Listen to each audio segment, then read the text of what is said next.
et bienvenue dans Culturel, je suis ravie de vous retrouver. On va parler de festival pour le jeune public, des scolaires, mais aussi ouvert au grand public avec Malice au pays en Valais, Pays Vallée de Loire.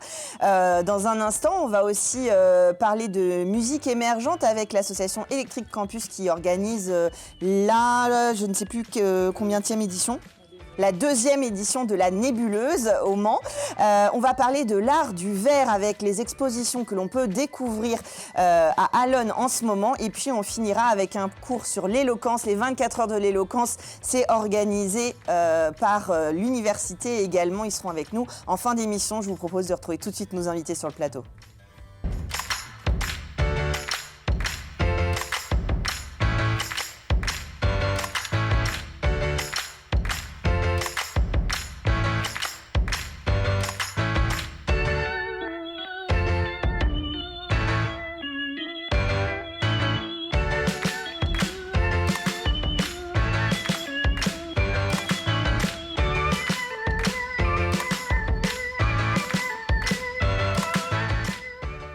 Et avec moi sur le plateau, j'ai une petite partie de l'équipe d'Electric Campus. Manon Lalande, bonsoir. Bonsoir. Vous êtes la présidente de l'association et vous êtes venue avec Maëlle Laurent, bonsoir. Bonsoir. Vous allez nous parler un petit peu de ce projet dans un instant, mais avant, j'ai la chance d'avoir avec nous Paola Persey, chargée de mission culture communication au Pays Vallée du Loire. Je vais y arriver cette fois-ci, bonsoir. Bonsoir. Merci d'être avec nous et vous êtes avec Alice May qui est metteuse en scène de la compagnie Les Merveilles qui participe à ce beau festival. Bonsoir. Bonsoir. Alors ce festival en Vallée du Loire, il est fléché pour le jeune public avec beaucoup d'événements qui ont lieu avec les scolaires, des actions de spectacles, de médiation avec les scolaires, mais aussi des spectacles qui sont fléchés pour le grand public. Paola, c'est vraiment l'idée de pouvoir emmener nos petits malicieux voir des spectacles que vous avez choisi programmés. Oui, c'est ça. En fait, c'est la 11e édition du festival. Donc, c'est un temps fort pour les enfants, pour le jeune public, pendant 2 semaines et demie, 3 semaines. Pour cela, il y a les salles du spectacle du territoire donc, qui ont une saison culturelle à l'année, qui se joignent à nous, qui programmons dans les toutes petites communes pour vraiment proposer beaucoup de spectacles différents pour les 0-12 ans. Pendant ces 3 semaines. Oui, ça commence très petit puisqu'il y a des spectacles de motricité jusqu'à des choses qui sont fléchées pour à partir de 6 ans. Donc évidemment, c'est pas la même lecture du spectacle. Et il y a à La Flèche, au Lude, à Montval-sur-Loire, à Marson et à Pont-Valin des dates qui sont ouvertes au grand public. Ça veut dire que les familles peuvent venir voir ces spectacles avec leurs enfants. Oui, tout à fait. Alors, ça commence dès ce vendredi à La Flèche et au Lude, avec 2 spectacles différents qui sont proposés. Et puis après, jusqu'au milieu de la première semaine des vacances scolaires, sur les mercredis ou les samedis, les dimanches, vous avez plein de spectacles très différents. Vous pouvez retrouver aussi bien du cirque, du théâtre, du spectacle pour le très jeune public, donc du 0-2 ans. Et voilà, plein de choses pour satisfaire un peu tous les goûts et plaire au plus grand nombre. Et justement, on pourra vous voir, Alice, dans Dessine-moi une brebis. Alors, c'est à Pont-Valin le mercredi 18 février à 10h. Ce spectacle que vous avez conçu, qui est une vraie ode à la liberté, qui fait du bien. Alors, c'est pas pour faire ma chauvine avec Saint-Exupéry, mais en tout cas, c'est un spectacle que vous avez conçu comme un espace justement de liberté. Oui, alors Dessine-moi une brebis, donc c'est une adaptation à partir du conte du Petit Prince de Saint-Exupéry. Voilà, j'ai le vinyle ici. Et en fait, ça a la particularité d'être un peu transposé par rapport au monde d'aujourd'hui. Saint-Exupéry nous raconte la différence entre ce monde des adultes, ce monde des enfants, et parfois les absurdités de notre monde, de notre économie ou de notre façon aussi de traiter les plantes, les animaux. Et voilà. Et moi, j'ai voulu mettre en avant cette dimension écologique du conte. Ce spectacle a la particularité d'être joué par une jeune fille qui a 12 ans et qui porte le spectacle. Alors évidemment, on le disait, il y a plusieurs niveaux de lecture puisque vous le dites sur votre site, on est à la fois spectateur en tant qu'adulte avec une certaine lecture et bien sûr pas la même pour les plus jeunes enfants. Mais justement, c'est ces regards qui peuvent se croiser à la fois sur scène, puisque vous le disiez, il y a une très jeune comédienne, et à la fois dans le public. À partir de 6 ans à peu près, on peut en comprendre déjà les grandes lignes. Oui, et puis même si jamais vous êtes en famille avec un enfant de 4 ou 5 ans, vous pouvez tenter de venir. Il y a beaucoup d'images, il y a des choses qui parlent vraiment à tous les âges et on a effectivement, comme l'a fait Saint-Exupéry, on a plusieurs grilles de lecture. On s'adresse à la fois aux personnes adultes et aussi aux enfants, donc tout le monde peut s'y retrouver. Alors justement, c'était important pour vous de créer ce spectacle. Le public, le jeune public, comme on dit, est une cible finalement à la fois accessible et parfois très exigeante. Oui, et puis moi, en fait, je travaille beaucoup sur la question des générations. Je trouve qu'aujourd'hui, c'est pas toujours hyper facile de se projeter dans l'avenir parce que bah, on est dans un monde qui change avec une bascule écologique et j'avais envie vraiment de proposer ce qu'on appelle un nouveau récit, c'est-à-dire un récit dans lequel on a quand même envie de se projeter dans l'avenir, dans le futur. Et Le Petit Prince, il nous invite à dire que bah, même si on est en plein désert, qu'il y a peut-être plus beaucoup d'eau, que c'est difficile, etc., on peut toujours se mettre en lien avec les autres, avec des amis, avec la nature. Et c'est vraiment un message voilà, d'amitié au sein de ce qui se passe aujourd'hui. Et je pense que parler aux enfants, ben, pour moi, c'est très important parce qu'ils peuvent être inquiets de tout ce qu'ils entendent. Bien sûr, et puis c'est ceux qui feront la ville, la cité demain et la vie, je voulais dire la ville aussi. Justement, Paola Persei, c'est une des missions aussi dans la culture en Pays Vallée du Loir de s'adresser aux enfants avec des actions avec les écoles et puis d'apporter, même dans les communes les moins grandes, des spectacles et un accès comme ça à la culture. C'est important de pouvoir partager ça dès le plus jeune âge, puisque vous parliez des spectacles à partir de tout bébé. Oui, c'est tout à fait les missions du Pays Vallée du Loir sur les 2 festivals annuels que nous portons. On veille à l'accessibilité des spectacles professionnels qu'on peut proposer sur le territoire et aller vraiment à la rencontre de tous les habitants, peu importe leur âge. Et puis, comme le disait Alice, l'avantage avec les spectacles jeunes publics, c'est qu'il y a différentes grilles de lecture et en fait, il y a des messages qui s'adressent aussi bien aux enfants, mais il y a aussi les messages pour les parents. Et on peut aborder plein de domaines différents à travers un spectacle. En fait, c'est ça qui est super chouette parce que les compagnies qui viennent en Vallée du Loir sont hyper riches et intéressantes et il faut toujours oser aller voir un spectacle. En plus, là, on essaye de pratiquer des tarifs vraiment abordables, entre 2 et 5 euros la place. Donc voilà, nous, on encourage tous les habitants de la Vallée du Loir ou des alentours d'oser venir voir les spectacles et les découvrir. Et comme je le dis souvent en rigolant sur Culturel, vous pouvez emmener l'enfant d'un ami, vos petits-enfants, vos neveux, vos nièces. Vous n'êtes pas obligés, vous n'avez pas besoin d'excuses, même si vous voulez aller voir un spectacle jeune public, parce que c'est une autre proposition aussi riche. Et ça permet aussi un premier pied dans le monde du spectacle. Merci à toutes les deux d'être venues nous parler de ce festival. On retrouve toutes les informations sur le site pays-valleduloir.fr pour voir près de chez vous ce qui va se passer et pouvoir profiter de ces spectacles. Merci à toutes les deux d'avoir pris le temps d'être avec nous ce soir.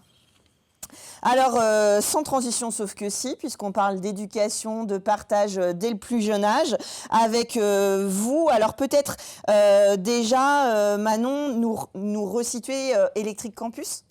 Electric Campus, c'est une association qui est au sein de la licence pro gestion et développement des structures musicales au Mans et qui du coup nous permet par cette association de mettre en pratique tout ce qu'on apprend au cours de la formation et d'ainsi faire plein de projets autour de la musique et notamment des musiques actuelles. Voilà. Alors, c'est vrai que je vous avais déjà reçu pour Open the Gates. C'est des valeurs aussi qui sont transmises par l'association. C'est de la programmation, pardon, évidemment sur la scène émergente, mais aussi autour de ça, l'accessibilité, le côté un peu safe place, toutes ces valeurs-là. Ouais, alors totalement. Donc là, il y a 2 axes. Il y a vraiment donc l'aspect accessibilité, nous, financière par exemple, où on a des tarifs qui sont très faibles et à prix libre. Le plus haut, on n'a qu'une seule soirée qui a un tarif fixe de 3, 5 et 8 euros. Le reste, c'est totalement à prix libre. Et pourtant, on paye l'entièreté de nos artistes, par exemple, sur la programmation. Et il y a effectivement, du coup, une seconde partie de prévention. On travaille avec le CARUD, avec le service santé étudiant de l'université et surtout avec un de nos gros partenaires qui est Technoplus, une asso de prévention, du coup, en milieu festif. Dans les Pays de la Loire, là, en l'occurrence. Alors justement, je profite, vous êtes des femmes sur le plateau et en coulisses ce soir. Il y a aussi ce besoin d'équité et même d'intégration des minorités encore aujourd'hui finalement sur la scène et dans l'accueil du public en général. Oui, bien sûr, et c'est ce qu'on cherche à faire à travers le festival. L'objectif, c'est un des premiers objectifs qu'on a avec la nébuleuse, c'est de rendre accessible et surtout de mettre en avant tout ce qui est minorité, etc., parce que c'est une cause qui nous tient beaucoup à cœur, déjà en tant que femmes, mais aussi plus largement sur toutes les minorités concernées. Alors, ça va commencer, donc vous le disiez, à Eve et à Portland sur Techno et Free Party le 12 mars. Vous commencez à Eve, donc en plein milieu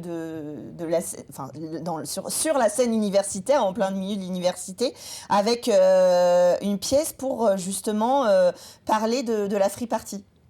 C'est ça, exactement. C'est une pièce par les Comploteurs qui s'appelle Tribe et qui va mettre. Donc, c'est une pièce de théâtre documentaire et musicale. Donc, les comédiens jouent en live et elle permet de mettre en avant notamment l'histoire de la Free Party à partir des années 90 et aussi son évolution, sa complexité de ce milieu et oui, surtout son histoire. Et justement, après, ça s'enchaînera avec une table ronde pour peut-être un petit peu échanger sur ce qu'on aura appris et comprendre un petit peu mieux ce milieu. C'est-à-dire que, évidemment, la nébuleuse, là, on parlait d'étudiants et d'universitaires qui organisent, mais c'est ouvert à tous. Ah oui, bien sûr, et surtout c'est ouvert à tous et j'ai envie de dire même peut-être encore plus aux personnes qui de base ne connaissent peut-être pas, parce que c'est aussi ça qu'on aimerait faire valoir par le festival, c'est de réussir à ouvrir aussi ces scènes-là qui sont pas forcément accessibles pour le moment de tout le monde, donc ça fait totalement partie des objectifs qu'on a. Et de se dire justement, voilà, si on n'est pas de cette génération-là, si on n'est pas forcément sensible à ce type de musique, bah pourquoi pas avec une pièce de théâtre qui raconte cette histoire-là, avec une table ronde, ça peut être un moyen de s'y rendre aussi. Évidemment, je pense le mot techno peut faire peur à certaines personnes et voilà, ça rend les choses accessibles et compréhensibles aussi. Et justement, ça finit la soirée avec une soirée DJ set au Portland. Exactement, on aura une belle programmation de 4 artistes, notamment 2 artistes manceaux, dont Identity et Lily Pirate. Voilà, et on a très hâte de vous annoncer la suite de la programmation. Oui, alors évidemment, c'est les 12, 13 et 14 mars, donc je vous invite à suivre la nébuleuse sur les réseaux sociaux pour en savoir plus. Vous pouvez déjà donc réserver vos dates. Le 13 mars, là on est au Bluesing. Avec une table ronde, j'allais dire une table rock, une table ronde justement sur comment bousculer les scènes pop, rock, metal, avec justement cette question de l'omniprésence des hommes à la fois sur scène et voilà dans l'organisation. Ouais, totalement. Il y a une étude du CNM qui montre très bien ça. Il y a le rap et les scènes punk rock metal, c'est les 2 scènes où on va avoir le plus de personnes masculines dedans.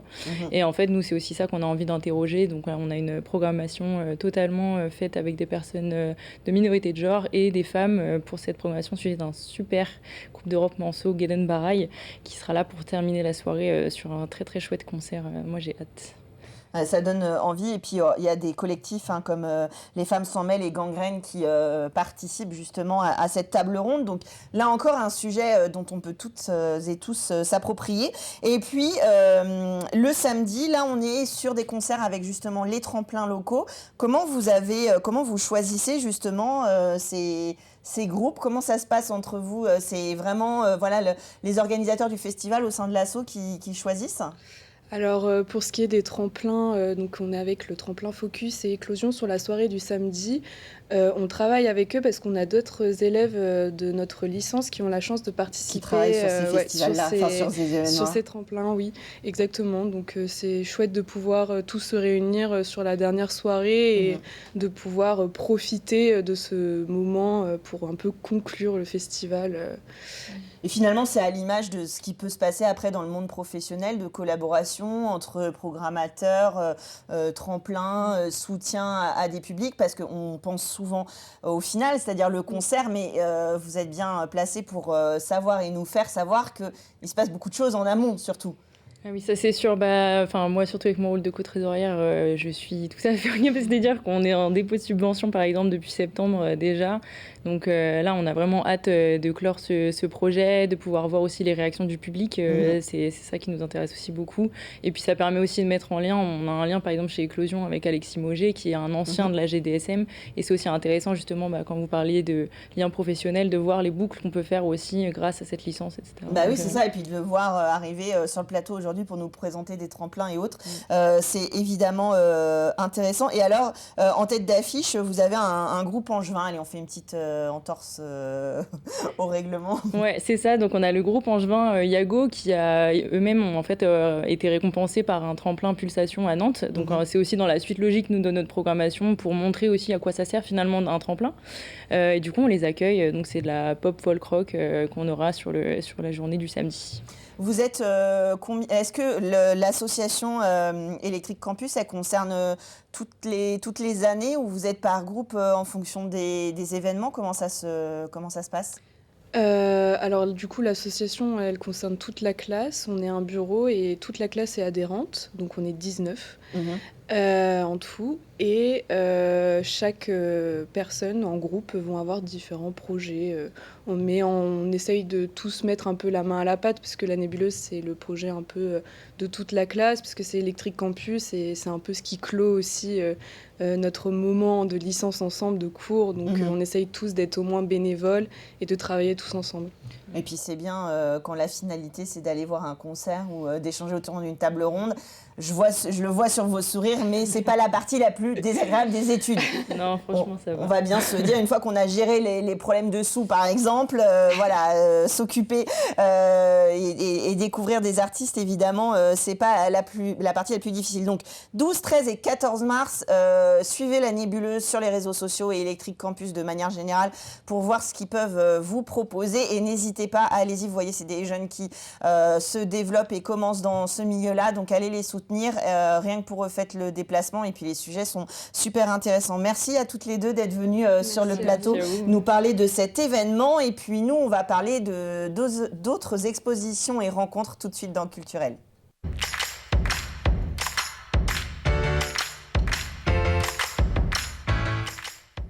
Et on va porter un regard sur la lumière, l'art et la matière à Allonnes.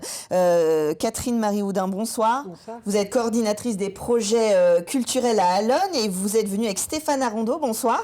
Bonsoir à vous. Artiste maître verrier. Alors jusqu'au 6 mars, c'est un temps fort, comme je le disais, autour de la lumière, de l'art du verre et du vitrail, avec une exposition à la fois à l'atelier d'art et d'art plastique et puis à l'hôtel de ville. Exactement. En fait, à l'hôtel de ville, on accueille donc l'exposition de Stéphane Arondeau jusqu'au 6 mars.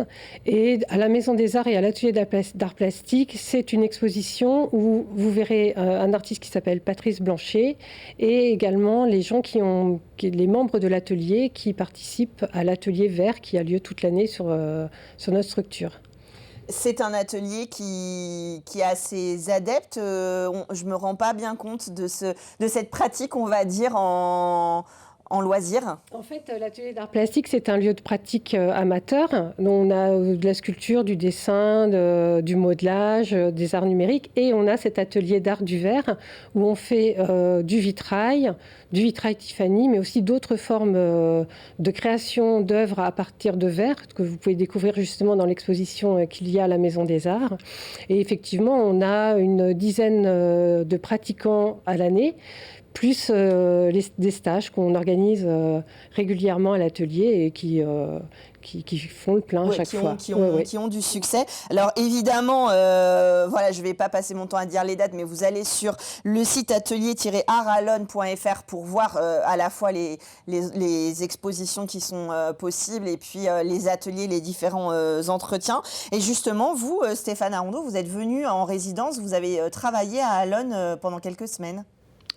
Ah oui, pendant 3 mois, j'ai été accueilli très aimablement par les ateliers d'Alonne, ce qui m'a permis effectivement de préparer l'exposition actuellement présentée à l'Hôtel de Ville, puisque voilà, j'avais 3 mois où le temps était consacré à la création, les moyens étaient mis à disposition, et puis surtout moi, ce qui m'intéressait beaucoup, c'est que la pratique artistique, c'est souvent un exercice un peu solitaire, et là, être accueilli à travers les ateliers, ça permettait des rencontres, des échanges et de faire évoluer un peu sa propre pratique personnelle. Vous venez de le dire, il y a une dizaine de personnes qui fréquentent l'atelier vert. Donc moi, ça m'intéressait de les rencontrer, de voir ce qu'ils faisaient, de voir comment on pouvait collaborer. Et puis surtout, aller chercher aussi l'inspiration ailleurs. L'atelier sculpture, l'atelier modelage, gravure, estampe, voir comment toutes ces pratiques-là pouvaient me nourrir et comment les pratiquants, les bénévoles pouvaient devenir justement des interlocuteurs pour moi afin de renouveler un peu mes schémas de création. Oui, vraiment l'histoire de l'émulation d'un atelier avec plusieurs personnes qui pratiquent. Alors justement, là on parle d'art, vous êtes maître verrier artistique, ça veut dire que c'est le pendant, justement on parlait des vitraux ou des objets qui sont faits en verre avec moins de finalité peut-être, c'est ça ? Comment on pourrait définir ? On va dire que la finalité est différente.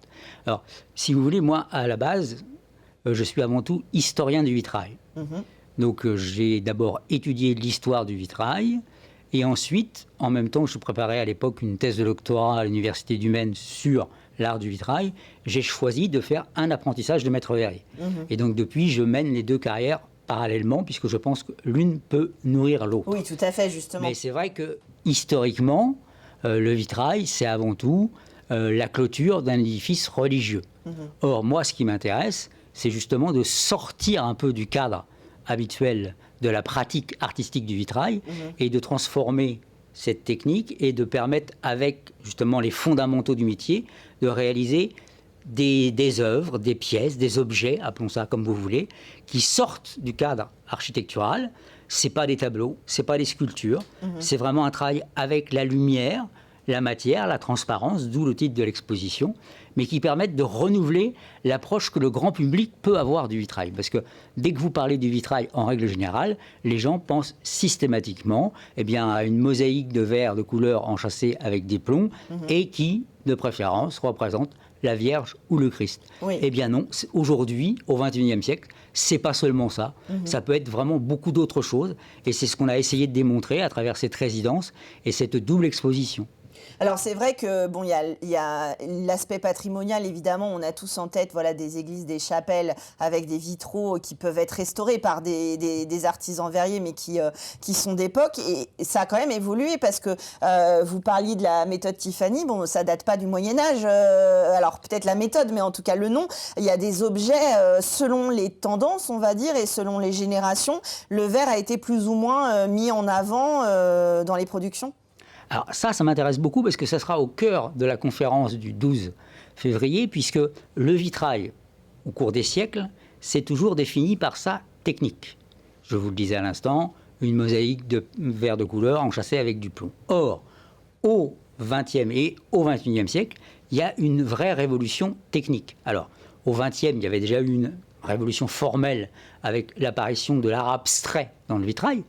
On l'oublie parce qu'aujourd'hui ça paraît naturel, mais quand on a fait disparaître de nos églises les figures religieuses, ça a déjà été un choc pour les fidèles et le grand public. Bien sûr. Mais aujourd'hui, on a fait disparaître le carcan technique, c'est-à-dire, en termes clairs, qu'on n'est plus obligé d'utiliser un assemblage en plomb. Vous faites référence à la technique Tiffany du ruban de cuivre, que Tiffany avait mis au point notamment pour des vitraux civils ou même les fameux abat-jours des lampes qu'on connaît tous. Mais aujourd'hui, avec la technique du fusing, le fait que les verres peuvent fusionner entre eux, ou du thermoformage, où on peut justement intégrer du volume, une troisième dimension dans l'art du vitrail, eh bien c'est une révolution au sens strict du terme au niveau technique. Et cette révolution technique, elle entraîne forcément une révolution formelle, ce qui fait qu'aujourd'hui, eh bien, on a un panel de production artistique qu'on ne pouvait pas avoir au cours des siècles précédents. Oui, et à nous d'inventer les nouveaux usages, qu'ils soient artistiques ou autres. C'est vraiment... Alors, la conférence le 12 février, elle est ouverte, elle est ouverte à tous. Elle est libre de participation. Elle est à 18h à la Maison des Arts d'Allonnes. Et puis, donc, l'exposition, elle est jusqu'au 6 mars. Ça, on va dire, ça met en lumière, sans mauvais jeu de mots, mais ça met justement l'accent sur cette pluridisciplinarité aussi, et puis cet espace d'échange et peut-être un petit peu d'émulation entre les artistes, qu'ils soient amateurs ou professionnels. C'est vraiment à l'image en fait de ce que vous créez à la Maison des Arts et Atelier d'Allonnes. Ce qui est très intéressant là dans ces deux expositions, donc dans l'exposition de Stéphane, c'est de voir que effectivement un vitrail n'est pas forcément une verrière, et que ça peut devenir autre chose, qu'il peut du coup être associé avec des éléments qu'on n'a pas l'habitude de voir dans du vitrail, comme de la cagette ou de l'ardoise, voilà. Et du coup, l'exposition qu'il y a à la Maison des Arts met aussi en avant d'autres techniques comme le thermoformage, et avec des gens qui ont une pratique du verre depuis plusieurs années, ou avec, on a toute une vitrine qui est dédiée à l'ESAT du Bois-Joli. Ils ont travaillé pendant 3 cours autour du verre et ils ont fait du fusing. Ils ont fait de très belles pièces qui sont visibles. Donc ça permet aussi de montrer que le verre peut être pratiqué dès le départ et de donner des choses assez intéressantes, ou alors être très très abouti et donner des très belles verrières en Tiffany ou en plomb.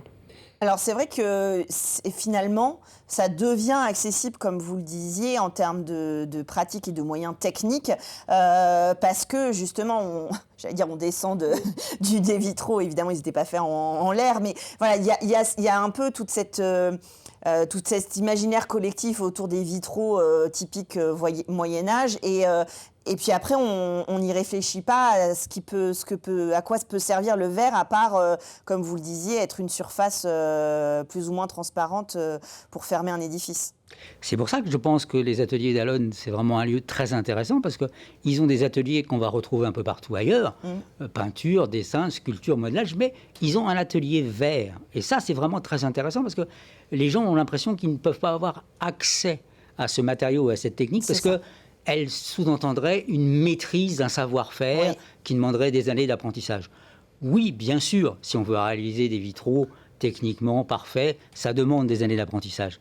Mais à la base, on peut arriver à se faire plaisir, c'est quand même le but premier, et produire des œuvres avec vraiment un minimum de savoir-faire, parce que, on le disait tout à l'heure, les techniques, les matériaux ont également extraordinairement évolué. Et puis, soyons honnêtes, c'est pas négligeable, il y a désormais un coût de fabrication du verre qui a énormément baissé. Là où le verre était un produit, enfin le verre teint dans la masse qu'on utilisait dans les vitraux était un produit de luxe, c'est devenu un produit accessible. J'en veux pour preuve le nombre qu'il y a maintenant beaucoup de marchands, de magasins qui vendent du verre comme on vend des tesselles de mosaïque. Oui, c'est ça. Donc ça a permis de démocratiser complètement la pratique du vitrail.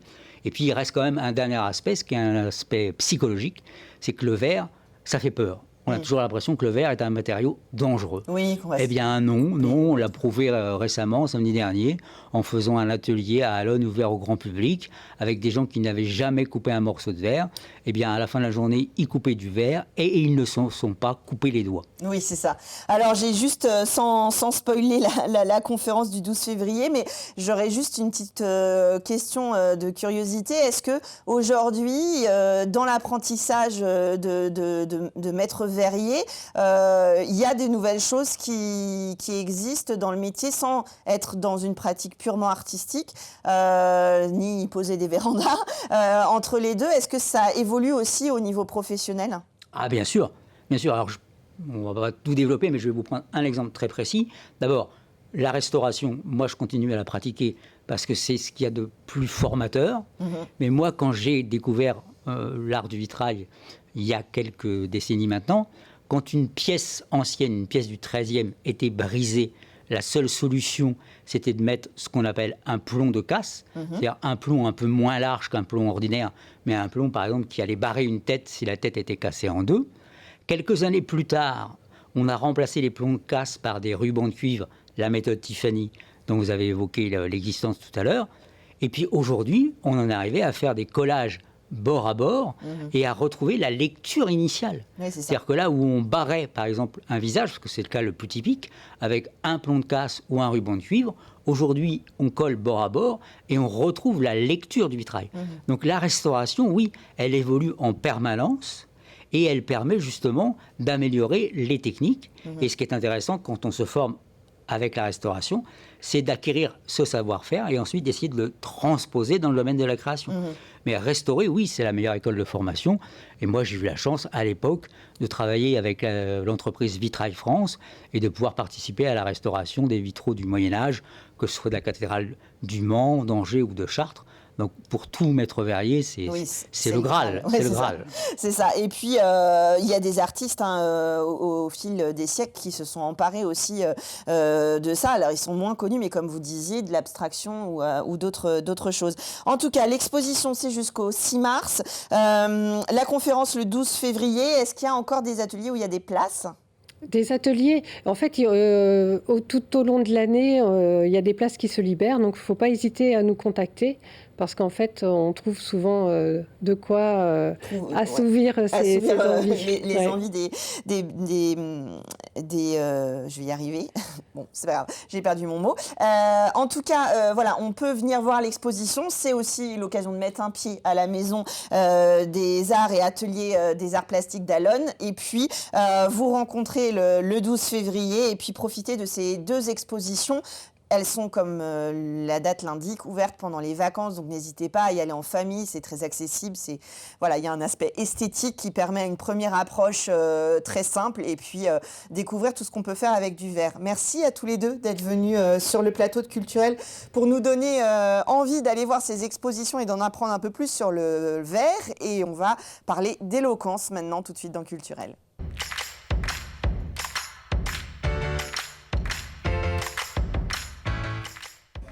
L'éloquence, ça va être le thème de ce dernier plateau. On était déjà en train d'échanger hors antenne. J'ai le plaisir de recevoir Alan Champrenaud. Bonsoir. Bonsoir. Vous êtes président de l'association des étudiants en droit, sciences éco et gestion. Tout à fait. Vous êtes donc à l'initiative de ces 24 heures de l'éloquence. Et vous êtes venu alors avec Juliette Porteret. Bonsoir. Bonsoir. Vous êtes étudiante en droit et vous êtes finaliste de l'année dernière. Et donc vous serez jury cette année. C'est ça. C'est pour ça qu'elle a le smile, parce que J'ai hâte de les martyriser. Je pense un petit peu plus facile que l'année dernière. Camille Eke-Armet, bonsoir. Bonsoir. Vous êtes étudiante en économie sociale et solidaire et vous avez choisi le thème de la colère pour participer cette année. C'est ça. Va falloir enlever votre joli sourire. Et Clémence Coupé-Livon, bonsoir. Bonsoir. Vous êtes étudiant en droit, parcours humanité et vous avez choisi le sujet de la joie. Oui, en effet. Alors, les 24 heures de l'éloquence, vous pourrez les suivre sur nos réseaux sociaux de LMTV puisqu'on est partenaire de ce bel événement. Alan, peut-être nous redire, c'est la 4e édition. J'ai pas dit, c'est les 13 et 14 février. Et comme on le sait, si on habite au Mans ou en Sarthe, ça sera alors c'est pas 15h, c'est de 14h à... 14h pendant 24 heures, ça commence le vendredi 13 à 14h et ça se poursuit jusqu'au samedi 14, 14h. Qu'est-ce qui se passe pendant ces 24 heures de l'éloquence? Parce qu'elles vont quand même pas parler non-stop pendant 24 heures. Il se passe beaucoup de choses. On les enferme pendant 24 heures dans le bâtiment. Donc on arrive le vendredi 13 à 14 heures. Nous avons la totalité des candidats qui s'affrontent jusque 19 heures. Ensuite, on a une phase de sélection des jurys et ça se poursuit ainsi de suite avec 3 autres sessions jusqu'à la fermeture et clôture du concours avec le finaliste et le grand gagnant ou la grande Gagnante. gagnante. Alors, comment vous l'avez vécu d'ailleurs, vous pouvez nous raconter comment ça se passe, le public, nous déjà, public, on peut venir. Oui, tout à fait, c'est ouvert, c'est gratuit et ouvert à tous, famille, enfants, que ce soit des jurys, des candidats, tout le monde est le bienvenu. Alors j'imagine que c'est une sacrée expérience de vivre pendant 24 heures comme ça, avec un peu de tension évidemment. C'est pas facile. Ouais, c'est pas facile. Je m'attendais pas du tout à autant d'énergie à avoir. En fait, je me suis demandé mais comment je vais gérer mon sommeil surtout parce que en fait moi je suis restée 36 heures sans dormir.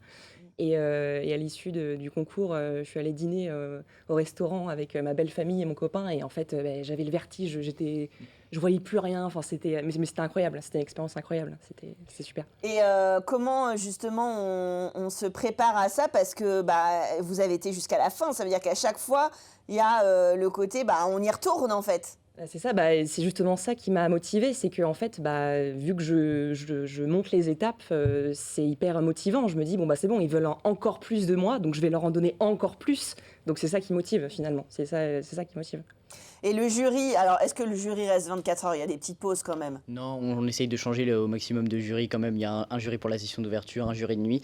En revanche, on a un jury pour la demi-finale et la finale pour avoir une continuité avec les candidats. Alors justement, les candidats, alors les candidates, aujourd'hui ils sont combien? Ils sont 13 cette année. 13 on a cette 13 année. candidats. Comment vous avez, pourquoi vous avez décidé de faire ces 24 heures de l'éloquence et comment vous avez choisi votre sujet? Pour ma part, j'ai choisi ce concours parce que j'ai accompagné mon copain qui a fait ce concours cette année dans son école. Et j'ai beaucoup aimé l'expérience en fait de travailler son texte, apprendre, jouer les émotions. Et donc c'est lui qui m'en a parlé, il m'a dit mais tu m'as aidé à le faire, donc vraiment tu devrais le faire aussi au Mans. Du coup j'ai regardé si ça existait, j'ai vu que ça existait, du coup j'ai envoyé un message à Alan. Et de fil en aiguille, voilà. Alors justement, Alan, vous avez des propositions. Comment ça se passe en fait? Parce que des concours d'éloquence, il y en a un petit peu partout en France. Après, il y a des finales même au national. Comment vous sélectionnez les participants? Comment ça se passe? Il y en a un petit peu partout en France. Nous, il y en a quelques-uns en Sarthe, mais qui sont faits exclusivement dans les collèges et lycées. Donc nous, on essaye de le faire pour l'ensemble des étudiants de l'enseignement supérieur.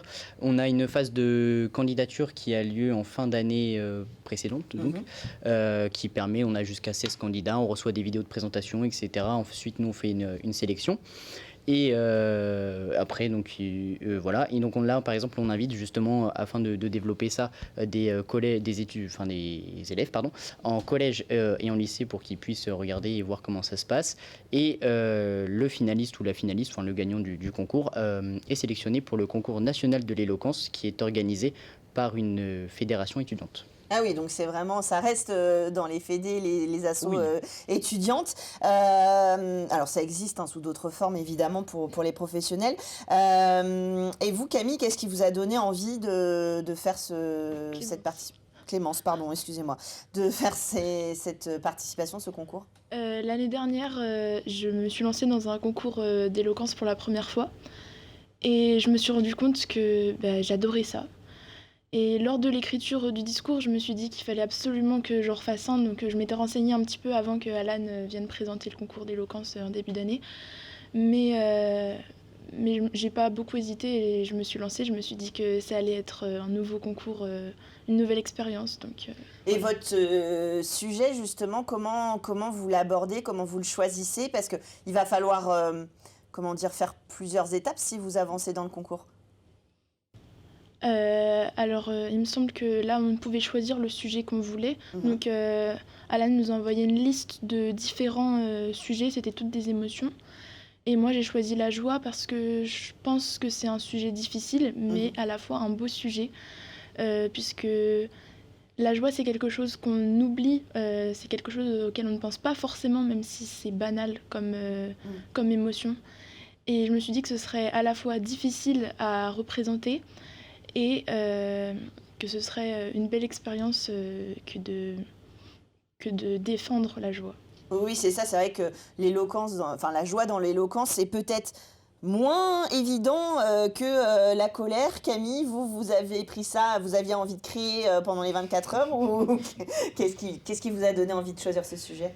Alors au départ, j'avais choisi un autre sujet qui avait été déjà pris. Au début, j'avais pris l'espoir. Après, j'ai pris l'amour. Et du coup, finalement, je me suis dit la colère. Je pense que ça va être bien parce que à la fois, c'est quelque chose que l'on connaît plus ou moins toutes et tous et qui est souvent mal perçu. Et donc, je me suis dit peut-être que c'est un défi aussi de montrer que certes, oui, la colère, c'est quelque chose qui est négatif, mais pas que, et que ça peut être moteur de plein de belles choses aussi. Alors, quel est le but vraiment en fait de ces passages devant les jurys? Qu'est-ce qu'ils doivent produire? Ça veut dire quoi en fait l'éloquence dans ce cas-là? C'est la question la plus dure, honnêtement, parce qu'on nous demande souvent qu'est-ce que l'éloquence, et même sur les plateaux de présentation comme ça, ou quand on passe présenter le concours aux étudiants, qu'est-ce que l'éloquence? Ce qu'on répond en général, c'est que c'est développer l'art oratoire, développer sa façon, ses prises de parole, qui sont hyper importantes dans le monde professionnel notamment, que ce soit pour les étudiants en droit particulièrement, mais aussi pour tous professionnels. Oui, tout à fait. Vous savez de quoi on parle, hein, évidemment. Non, du coup, on essaye vraiment ça nous permet sur le territoire sarthois, pour le moment, du coup, parce qu'on est une asso quand même qui reste assez locale, de promouvoir effectivement l'éloquence, le développement de l'art oratoire, et pour permettre à ces jeunes de prendre des positions sur des sujets donnés et des prises de parole. C'est un peu comme un petit peu comme s'il y avait un tribunal et puis ils venaient défendre leur sujet en fait devant... Oui, c'est à peu près ça, c'est l'idée. Ils ont là pour le coup pour la session d'ouverture, ils avaient des sujets qui étaient au choix. Ils avaient une vingtaine de sujets avec différentes émotions comme ils aiment à l'appeler. C'était des sujets qui étaient assez larges pour englober le maximum d'étudiants possible, qu'ils soient en droit ou non. Et ensuite, après ça change ça va être des sujets qui vont être un petit peu plus fermés, ça va être type des questions un petit peu plus philosophiques, culturelles. Sur la session, donc ça c'est pour la session de nuit, pour la demi-finale c'est des pour-contre, donc ils sont en duo. Il y en a un qui défend le pour, l'autre qui défend le contre. Et enfin pour le sujet final, c'est le même pour les 3 finalistes. Alors comment on appréhende ça? Parce que forcément le premier sujet, on peut le préparer. C'est pas du tout le même exercice que les suivants. Exactement, c'est pour ça. Alors c'est aussi une grosse difficulté à laquelle j'ai fait face, c'est-à-dire que je me suis dit mais comment en fait, comment je vais avoir, comment mes idées vont me venir. Et donc moi je me suis fait aider durant ma préparation, c'est-à-dire que mon copain et mes 2 beaux-parents, j'en reparle, mais ils ont joué un rôle très important dans cette aventure, sont restés avec moi en fait dans la salle où on prépare notre texte. Et je leur ai dit, voilà, moi je veux ça. Comment est-ce que vous feriez pour en faire un discours? Et au fil des heures, parce qu'on a quand même pas mal de temps pour écrire son discours, on a construit toute une histoire en fait sur l'idée de base que j'avais. Et au final, je répétais dans ma salle, je faisais comme si c'était eux le jury, quoi. Et voilà. Et moi, les pour et les contre, c'est vrai que j'avais un peu plus peur. Je me suis dit, mais si jamais je suis à court d'arguments, qu'est-ce qui se passe? Et en fait, non, on se prépare. Hein, c'est pas, j'ai jamais été amenée à improviser, sauf quand l'adversaire attaque. Hein. Là, il faut bien sûr répondre, mais non, mais on est bien préparé. Et il y a l'idée un peu, alors à vous entendre parler, je regardais sur ma fiche, vous êtes bien étudiante en droit, il y a le côté un peu plaidoyer, vous êtes déjà aussi un peu dans l'exercice, je ne sais pas à quoi vous vous destinez pour le futur, mais exactement. Il y a déjà cet exercice-là. Oui, c'est ça. Surtout, alors le métier un peu cliché quand on parle d'études de droit, c'est avocat tout de suite, alors qu'il y a plein de métiers dans le droit. Mais c'est vrai que peu importe, même si je ne continue pas dans le droit forcément dans le futur, c'est quelque chose qui va m'être totalement bénéfique, surtout en tant que femme. En plus, je trouve ça hyper important de s'exprimer correctement, de s'imposer. C'est une opportunité vraiment cool. Et de ne pas être trop stressé pour venir sur un plateau télé. C'est vrai que ça fait une différence, c'est un challenge. Alors vous le disiez aussi, vous l'avez découvert avec votre ami.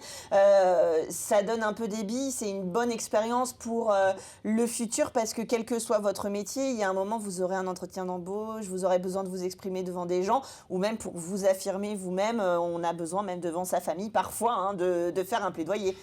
Donc c'est vraiment un exercice qui est bénéfique dans ce sens-là. Oui, moi je pense que c'est avant tout une expérience qui nous permet vraiment d'acquérir des compétences, de savoir ce qu'on est capable de faire, de rencontrer des personnes qu'on n'aurait jamais rencontrées autrement. Et aussi, c'est un moment qui est suspendu dans le sens où on est dans nos cours, dans nos révisions, dans le stress des examens. Et là, c'est un moment où voilà, on travaille quelque chose d'autre, de différent, qui est concret et qui peut vraiment nous apporter pour moi en tout cas, des compétences professionnelles pour la suite. Est-ce que c'est poussé par vos enseignants? Ils vous soutiennent dans cette démarche-là? Ils apprécient la participation?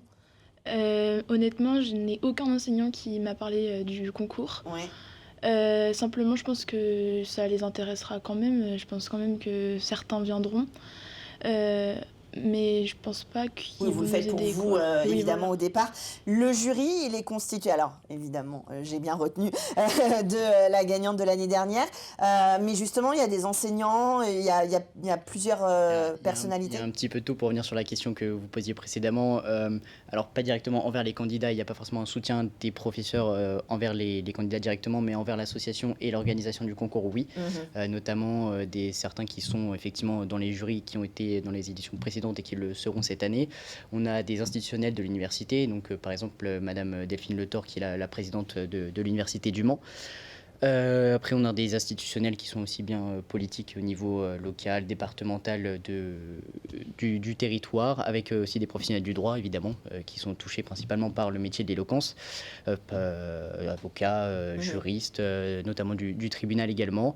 Et après, on a quelques représentants étudiants aussi parce qu'on reste une association locale et on peut être jugé par ses pairs aussi, oui, c'est sans ça. problème. Et puis vous animez, j'ai vu sur les vidéos précédentes, alors j'ai pas eu le plaisir encore de venir aux 24 heures de l'éloquence, mais il y a une ambiance évidemment entre les différents participants, il y a des tables rondes, il y a des discussions, on peut trouver le programme, on vous suit sur, alors du coup ça fait AEDEG Le Mans, Oui, sur Instagram, sur Instagram. Exactement. Comme ça on va voir un petit peu le suivi, parce que c'est filmé, alors je le disais, vous pourrez le suivre sur les réseaux sociaux d'LMTV, mais il y a des capsules, voilà, qu'on peut revoir. Vous pouvez vous revoir. Oui, oui. Je vois qu'il y a Juliette qui dit oui.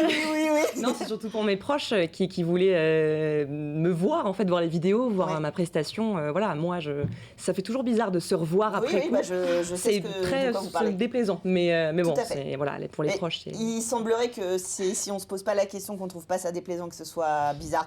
Mais justement, c'est important aussi cette communication, cette médiation derrière, parce que c'est une étape importante, mais justement, il y a toujours des choses à apprendre, et puis de diffuser, de s'intéresser à cette question-là de l'éloquence dans son parcours, même si on ne participe pas pendant les 24 heures. Après oui, c'est quelque chose qui est très valorisant sur le papier en tant que candidat, même sur l'organisation, parce qu'on leur fait également des formations qui sont dispensées par les membres de l'association, donc c'est toujours un plus et pour eux et pour nous sur les dossiers professionnels, on va dire. Si je peux me permettre aussi au niveau de la communication et de la diffusion, on a un partenaire qui est principal, qui est une association qui est le Studio Laval, qui retransmet en direct le concours des 24 heures de l'éloquence sur leur chaîne Twitch. Et sur leur YouTube, justement, vous pouvez aussi voir la rediffusion des années précédentes, si vous voulez voir si vous voulez vous entraîner, si vous voulez voir. J'avais fait ça à la veille du concours, j'ai regardé les vidéos. La veille, quelle mauvaise idée. La veille, un peu avant quand même, mais je me suis dit, voyons le niveau. En fait, elle n'a pas dormi pendant une semaine. En fait, c'est ça qu'elle. Je suis arrivée, j'étais déjà morte. Écoutez, je vous souhaite bon courage à toutes les deux. Voilà, je pense que Juliette, vous allez vous amuser. Vous êtes partie du bon côté cette fois-ci. J'ai hâte. Vous avez hâte, Alan aussi. En tout cas, on peut venir voir cet art oratoire les 13 et 14 février de 14h à 14h. Et puis n'hésitez pas à suivre en direct sur nos réseaux sociaux ou sur le Twitch. Oui, c'est ça. Je vais y arriver. J'en perds mes mots, vous voyez, il faudrait peut-être que je m'inscrive, je suis plus étudiante, mais il faudrait peut-être que je vienne prendre un peu des cours d'éloquence. Merci à tous les quatre d'être venus sur le plateau. Merci beaucoup. Bon festival, bon 24 heures de l'éloquence, et puis nous on se retrouve juste avant, jeudi prochain dans Culturel.